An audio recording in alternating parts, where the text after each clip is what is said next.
Terima kasih pemirsa, masih bersama kami di Liputan Metropolis Malam.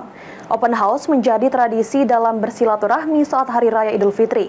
Oleh karenanya, pada hari kemenangan 1445 Hijriah, PJ Bupati melakukan open house dan menerima tamu dari berbagai kalangan.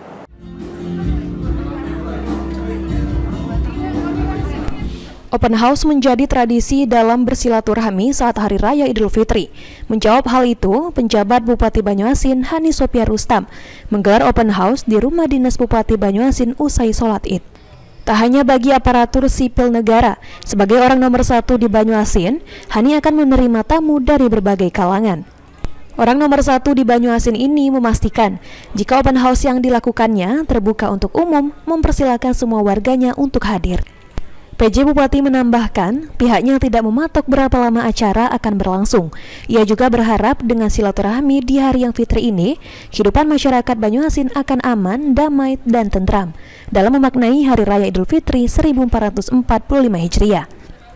Suryadi, PAL TV.